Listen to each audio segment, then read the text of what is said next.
who have served, those that are still serving, and the families that love and support them.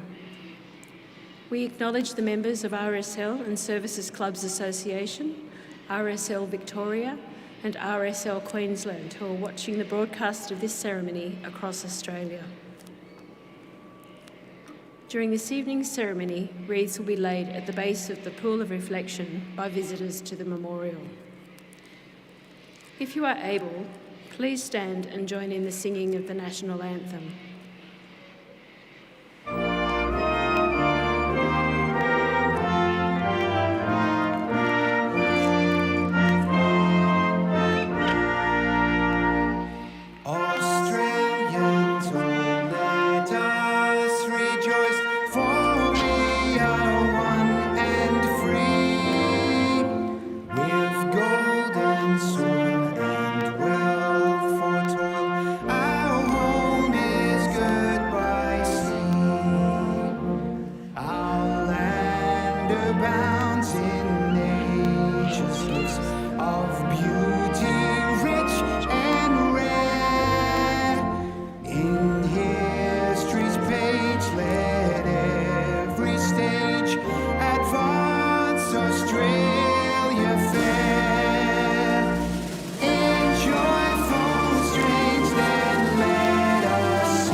The Australian War Memorial was the vision of Charles Bean, Australia's First World War official historian.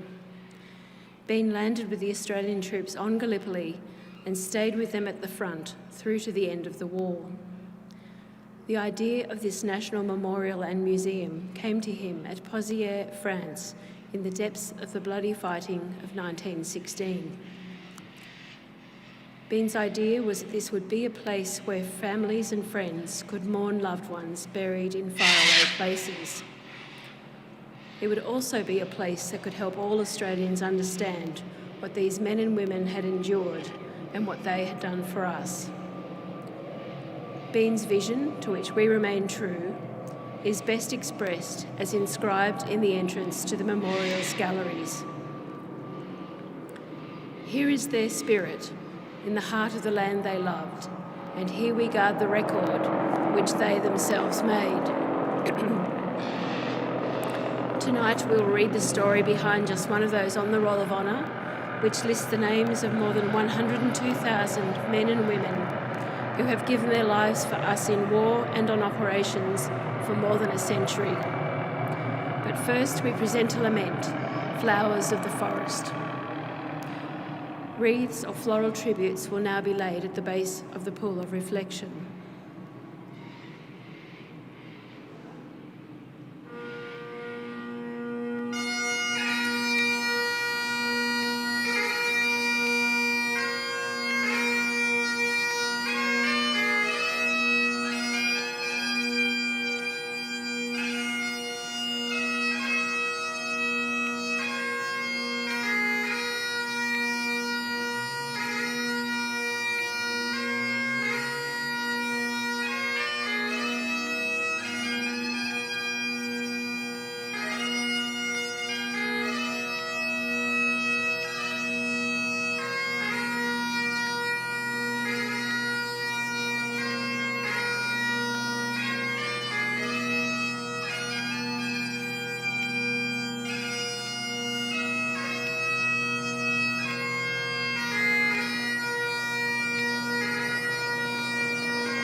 Today, we remember and pay tribute to Private Arthur Lovell Lega.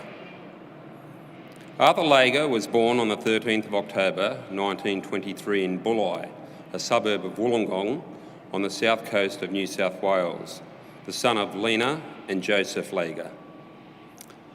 After attending Winona Public School in Wollongong, Arthur and his family moved to Redfern in Sydney, where Arthur worked as a press operator.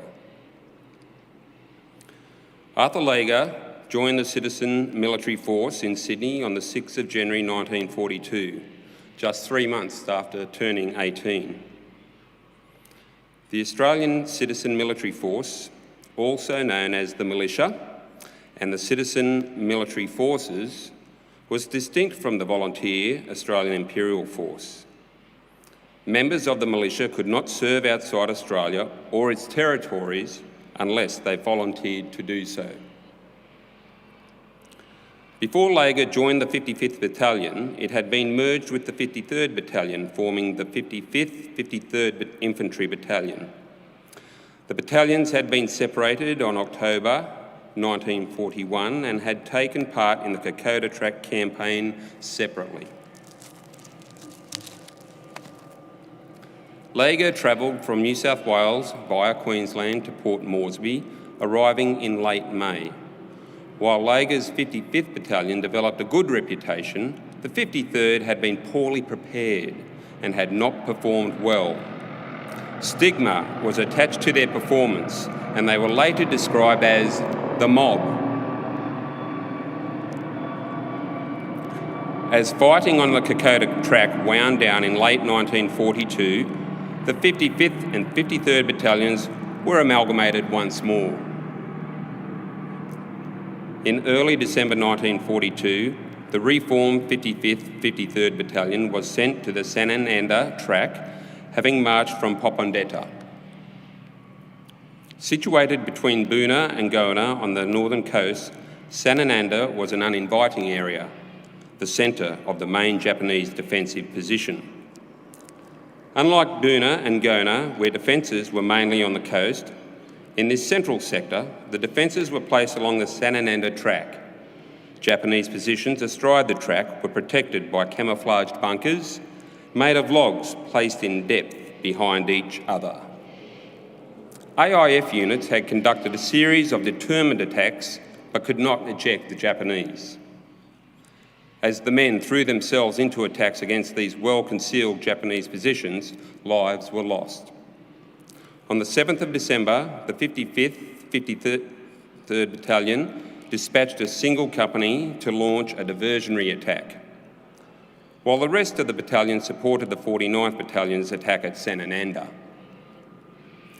Coming up against strong defensive positions, the Australians were beaten back, and the 55th 53rd suffered 130 casualties.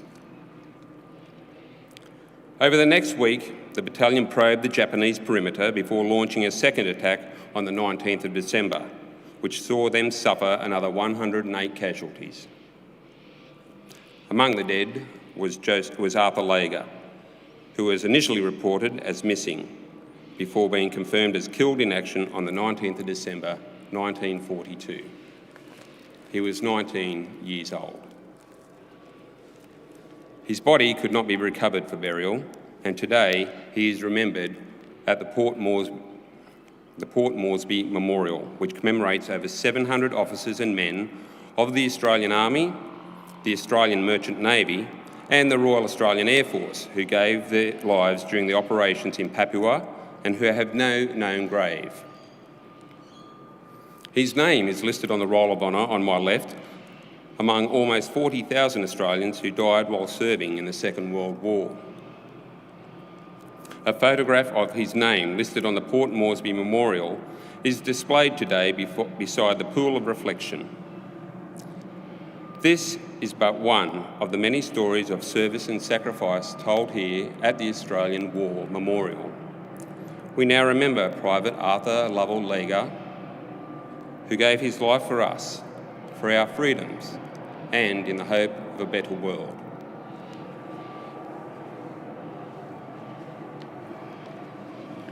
Please stand for the reading of the ode and the sounding of the last post.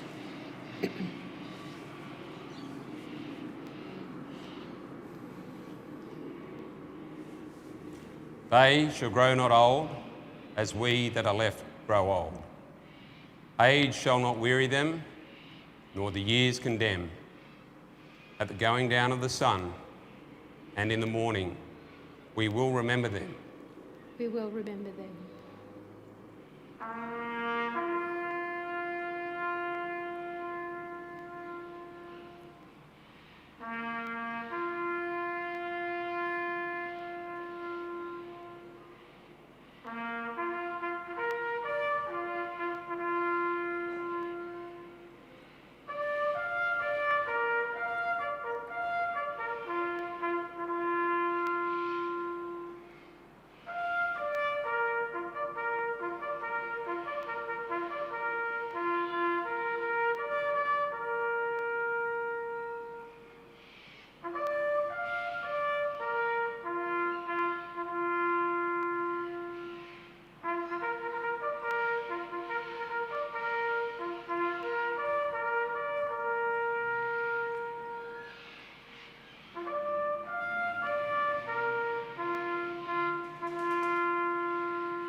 Lest we forget.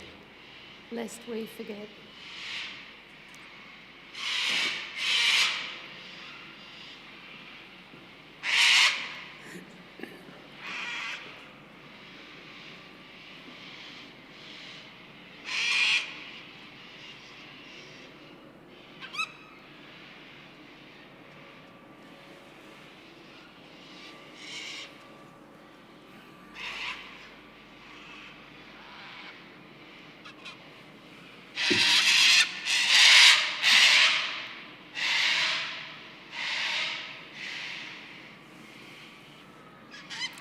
We leave you this evening with the words of the memorial's founder, Charles Bean. Many a man lying out there at Poziere or in the low scrub at Gallipoli, with his poor, tired senses barely working through the fever of his brain, has thought in his last moments, well, it's over. But in Australia, they will be proud of this. Ladies and gentlemen, girls and boys, that concludes the last post ceremony. We thank you for visiting the Australian War Memorial and wish you all a very good evening.